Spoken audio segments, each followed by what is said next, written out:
Excellent, the king says to Haman. Quick, take the robes and my horse. Haman's getting all excited. I would love to have been a fly on the wall and see the expression on that man's face.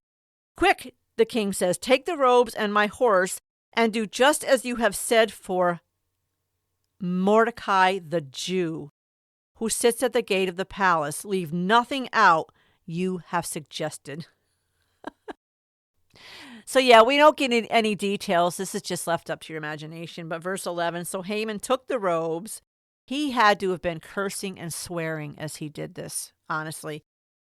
Hi, and welcome to One Little Candle, a weekly podcast where we provide you with valuable content that will ignite your faith and empower you, believer, to make a difference in your own little corner of the world. I'm your host, Rebecca Berschwinger. In each episode, we tackle various issues that impact our faith and the world around us, like spiritual warfare and cultural issues.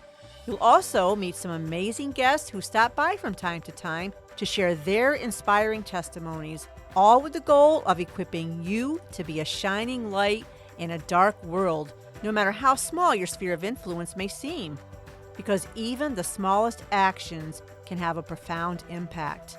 Remember, all it takes is one little candle to dispel the darkness. So what do you say? Are you ready to let your light shine? It's the light of mine. I'm gonna let it shine, let it shine, let it shine, let it shine. Let it shine, let it shine, let it shine.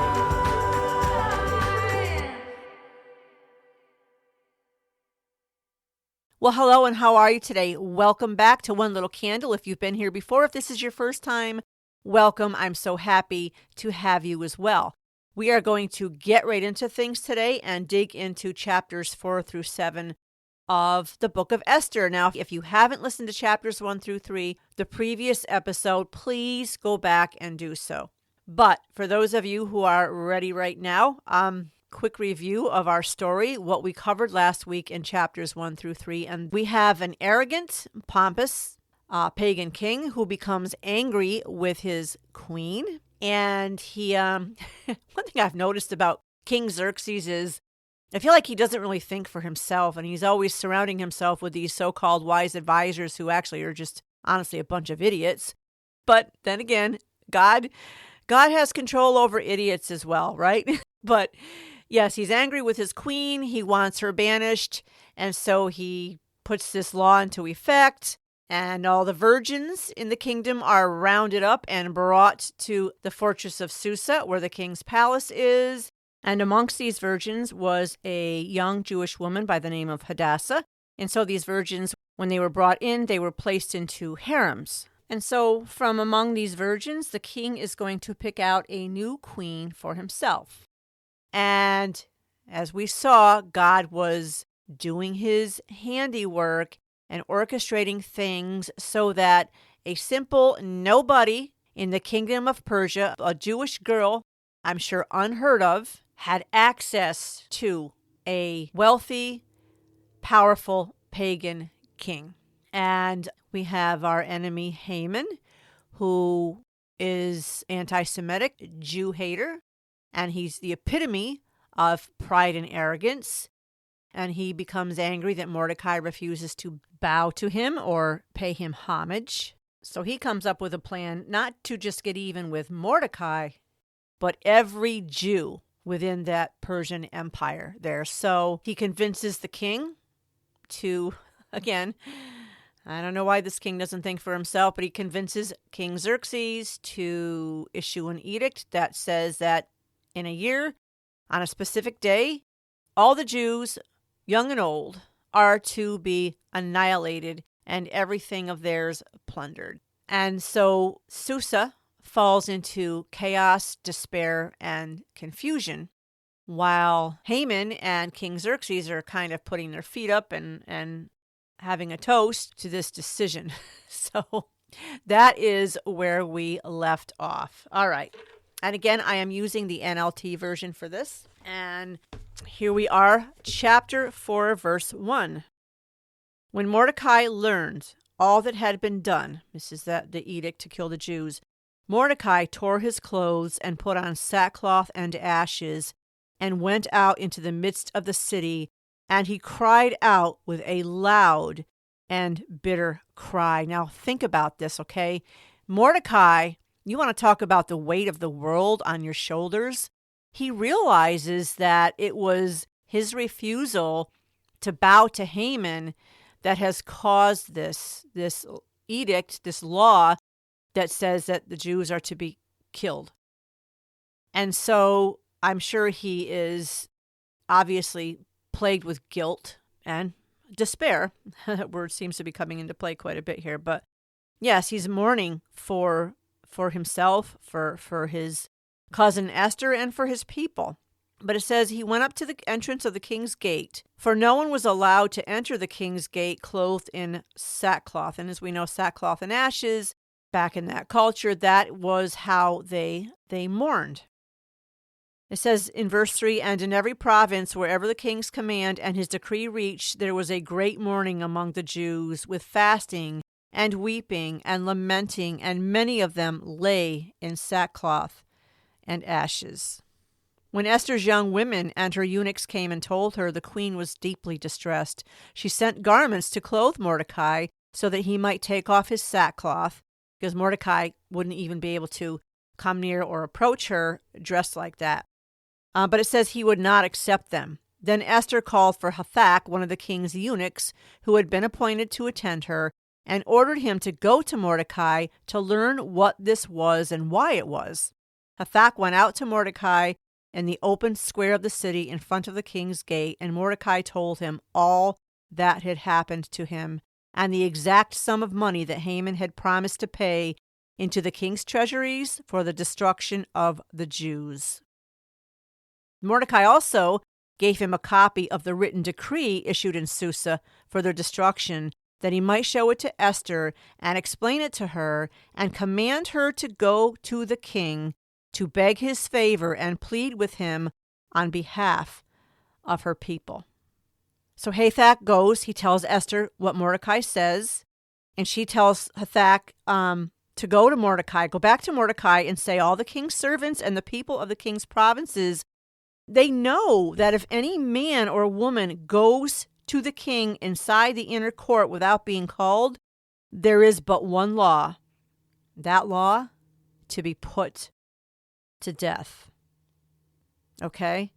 If someone enters there and tries to speak to the king without the king extending his golden scepter to him, it's an instant death sentence.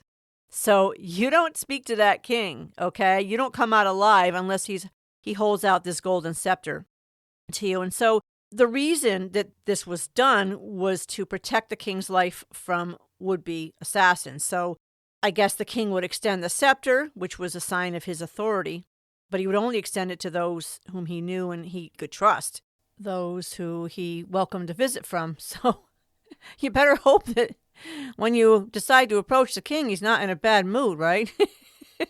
Maybe he doesn't feel like extending his golden scepter, so off with your head.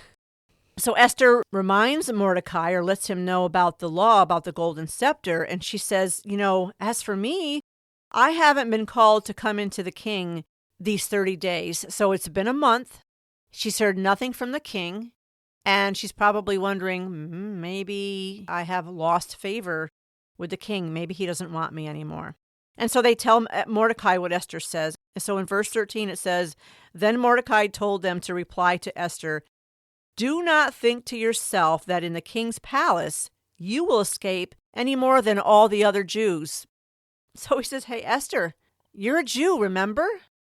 Just because you're behind those palace walls doesn't mean that they're going to spare your life either, because the edict says that all Jews must be annihilated. Sorry, in this instance, her being a queen would not spare her life. But then he says to her, for if you keep silent at this time, relief and deliverance will rise for the Jews from another place, but you and your father's house will perish. So Mordecai obviously is thinking, look, God will deliver us. Perhaps remembering God's promise to Abraham that God will deliver them, but it may not come from Esther. She and Mordecai will end up perishing. And he says, "Who knows whether you have not come to the kingdom for such a time as this?" And so right here, without saying so, but in so many words, really Mordecai is indirectly appealing to God's providential timing. Okay. So Esther sends a message back to Mordecai, and she says to gather all the Jews to be found in Susa, to hold a fast on her behalf. Don't eat or drink for 3 days, night or day. And I think about that. It's one thing to not eat. That's okay. But to not drink, for me, when I'm fasting, I rely a lot on liquids, okay? Water, or sometimes water with a little bit of juice or something in it to keep me comfortable, to keep me going. So this is no food or drink, and this is for 3 days. And she said, "I and my young women will also fast as you do." So she's not just telling everyone else to fast. She and her maids are also going to do the same thing. And she says, "Then I'll go to the king, even though it's against the law. And you know what? Well, if I perish, I perish." So here we have, I'd say, the heroine coming out in Esther. She is willing to give her life on behalf of her people, on behalf of the Jews. So it says, Mordecai then went away and did everything as Esther ordered him. Chapter 5, on the third day, Esther put on her royal robes and stood in the inner court of the king's palace, in front of the king's quarters, while the king was sitting on his royal throne inside the throne room, opposite the entrance to the palace. You think she was trembling at all? I would be literally shaking. The adrenaline would be really pumping because she hasn't heard from him. She has no idea what her standing is with him right now. And if he doesn't extend that golden scepter to her, that's it. But as fate would have it, when the king saw Queen Esther standing in the court, thank you, God, she won favor in his sight. And he held out to Esther the golden scepter that was in his hand. Then Esther approached and touched the tip of the scepter, and the king said to her, "What is it, Queen Esther? What is your request? It shall be given you, even to the half of my kingdom."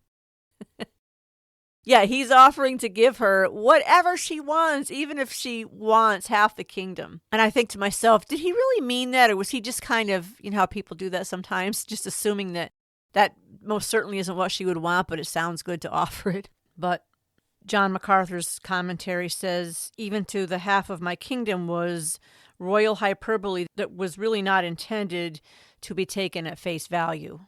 So, I don't know. But Esther replies, "If it please the king, let the king and Haman come today to a feast that I have prepared for the king." Then the king said, "Bring Haman quickly, so that we may do as Esther has asked." So the king and Haman came to the feast that Esther had prepared. So verse 6, and as they were drinking wine after the feast, the king said to Esther, "What is your wish? It shall be granted to you. And what is your request? Even to the half of my kingdom it shall be fulfilled."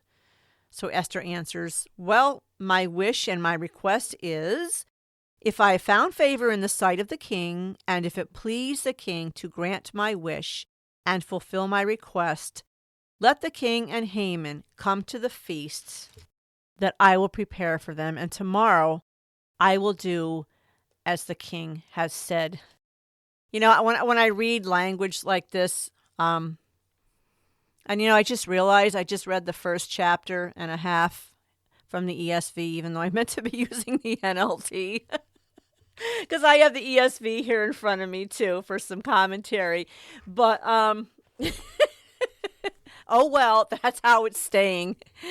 But, I want to comment here for just a second on the language, or the way they said things back then compared to today, and how differently they went about it.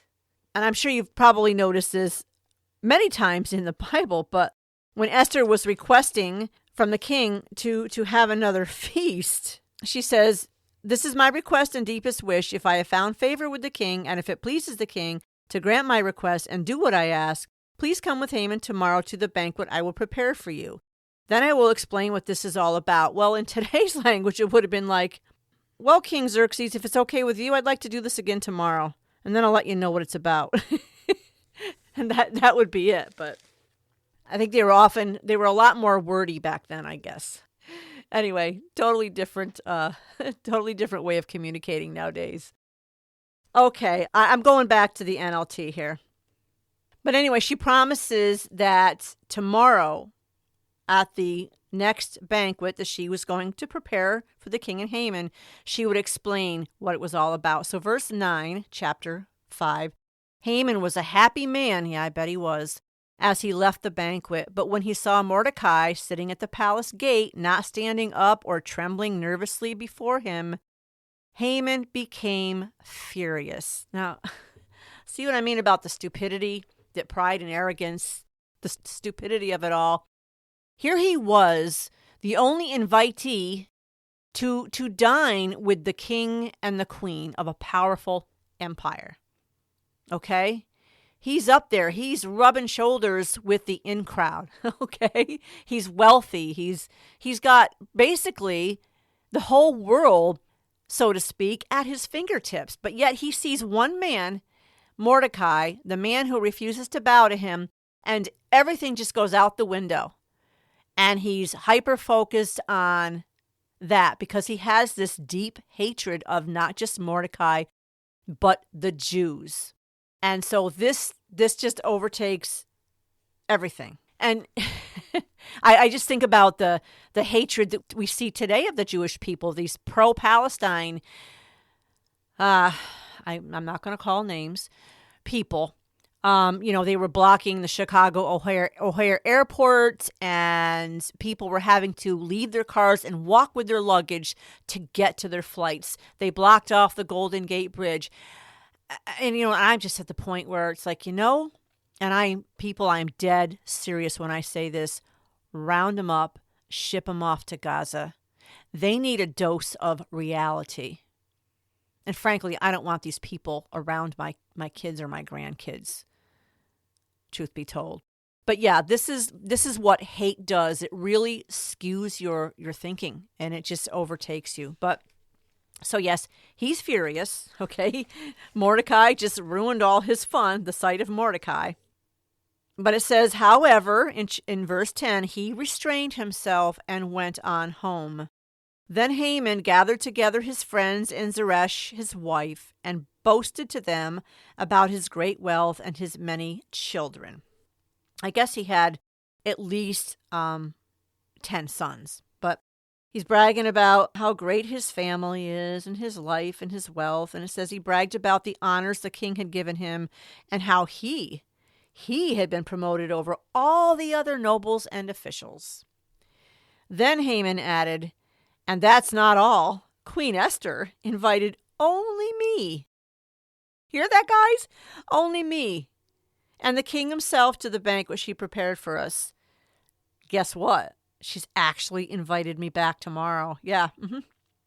Is this amazing or what? I'm pretty great, aren't I? Then he added, but this is all worth nothing.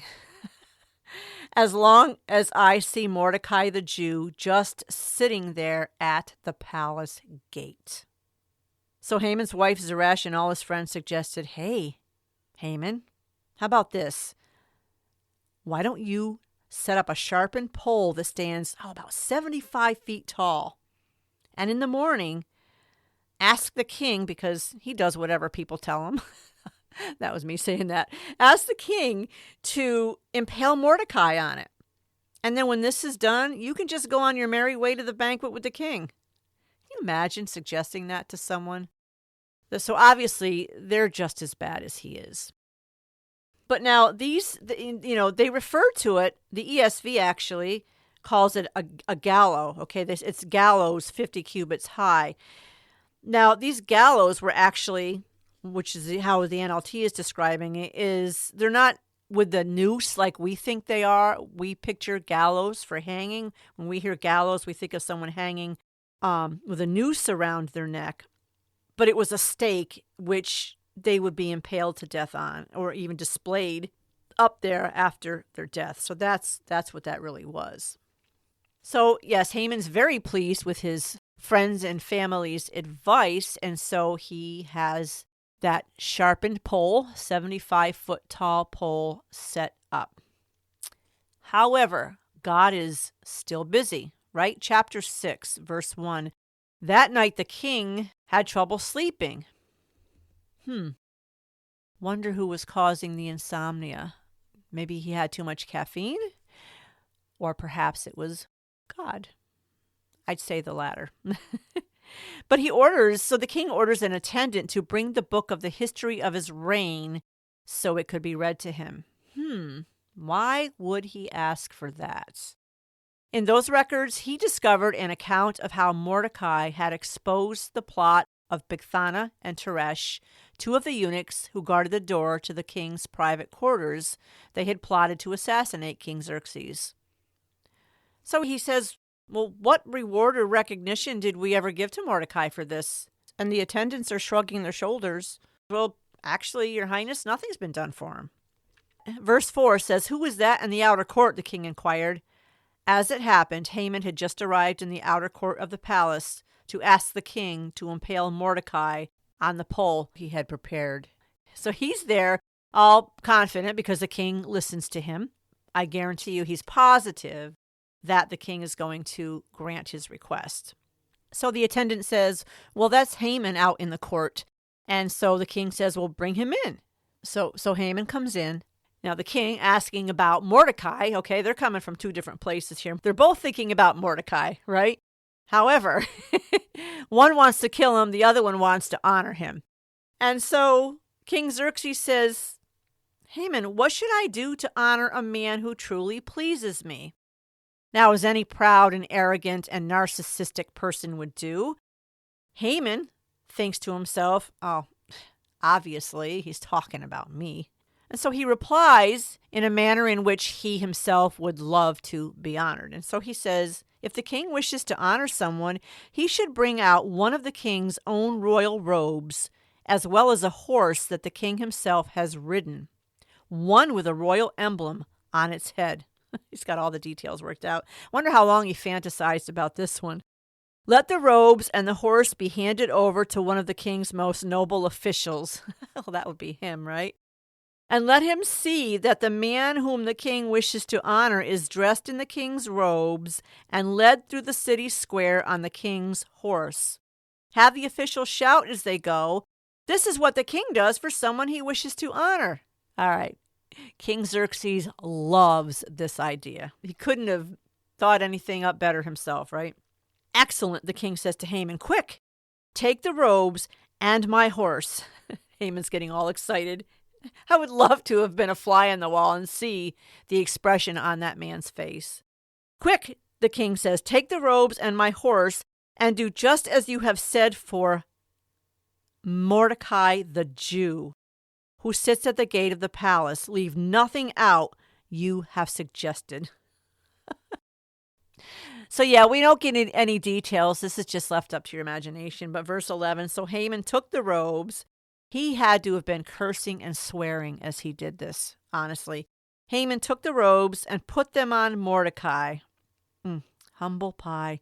Placed him on the king's own horse and led him through the city square shouting, this is what the king does for someone he wishes to honor.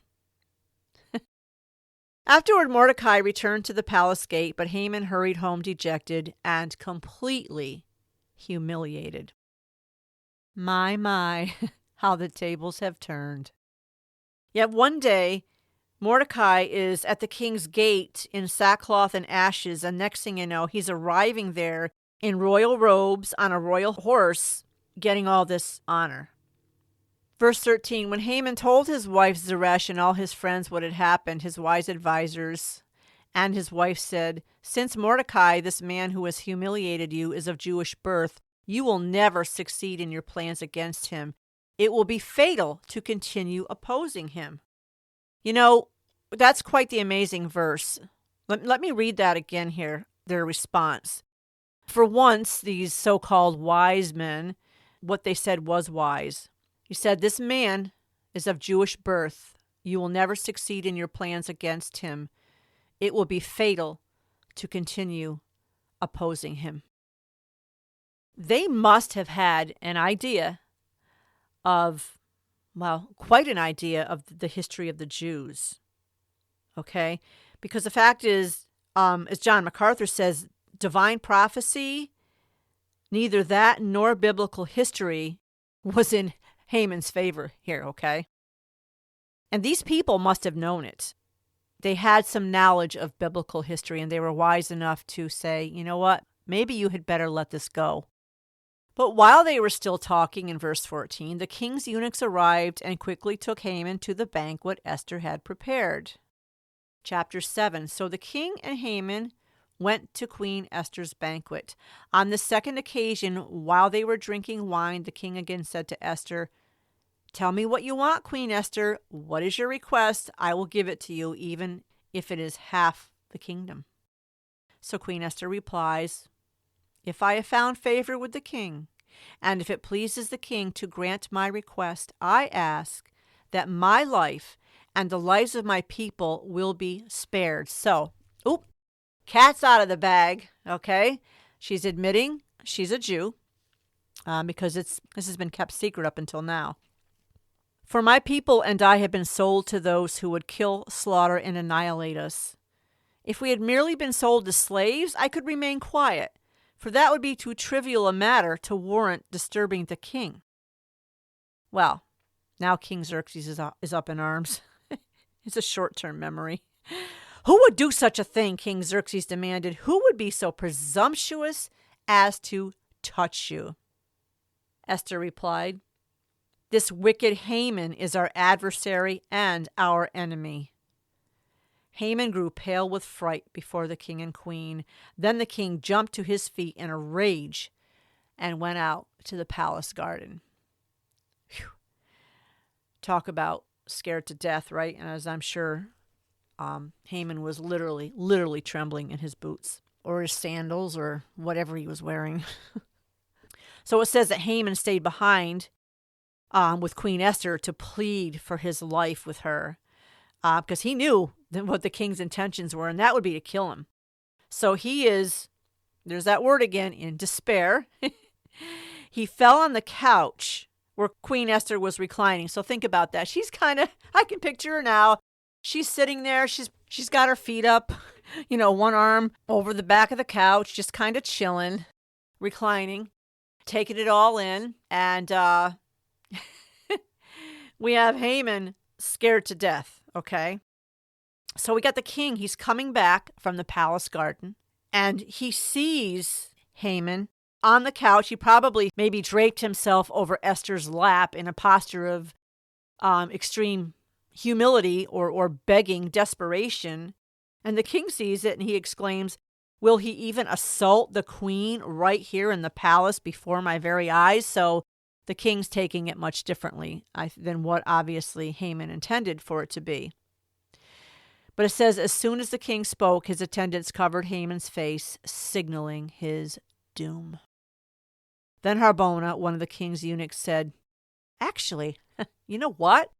Come to think of it, Haman, he set up a sharpened pole that stands 75 feet tall in his own courtyard. He intended to use it to impale Mordecai, the guy who saved you from assassination." "Then impale Haman on it," the king ordered. So they impaled Haman on the pole he had set up for Mordecai, and the king's anger subsided. There is your justice. There is your justice. God is so beautifully woven throughout all of this, and he didn't even need to be explicitly mentioned. He's there, working everyone to his will. It's just amazing. It really is. So, yeah, that was the end of chapter 7. And next week we will continue on with chapters 8 through 10. What a story. And actually, it's very enjoyable just digging into it and commenting on it, because we all need to be reminded of this very thing, the fact that God is sovereign and he's everywhere and nothing gets by him. Nothing. Because I think we all need to be reminded throughout our lives and all the craziness that life brings us and throws our way that, hey, things don't happen for no good reason. They just don't. God is there. He is in it, in the places where we probably least would think he would be. And same thing here. And to me, this was God looking out for Israel and the Jewish people then. And he's doing it now. He's doing it now. And he's doing it for his church. No, the church has not replaced Israel. We are separate. As Christians, we have been graciously grafted in to that tree with the Jewish remnant. But yeah, God is working in our lives as well. As I had said last episode, he's working in your life, my friend. Never, ever doubt or question that. We walk by faith and not by sight. We really, really do. So continue to do that. Don't let your light dim. Don't put it under a bushel. All right? And one way you're sure to put it under a bushel is by just assuming that somehow God has left you or he's abandoned you or he's not, working in your life, because it's just not true.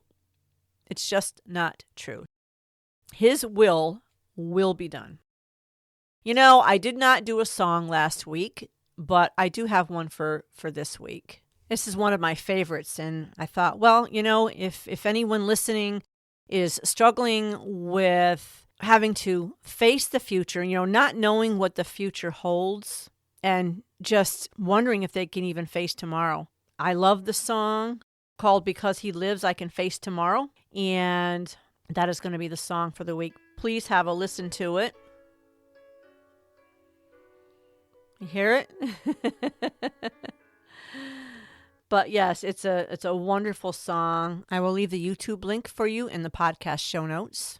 Have a listen and realize that God is alive. He's alive and well in all of our lives. And so we can face whatever it is that comes our way. So next week, chapters 8 through 10, we will finish up the Book of Esther.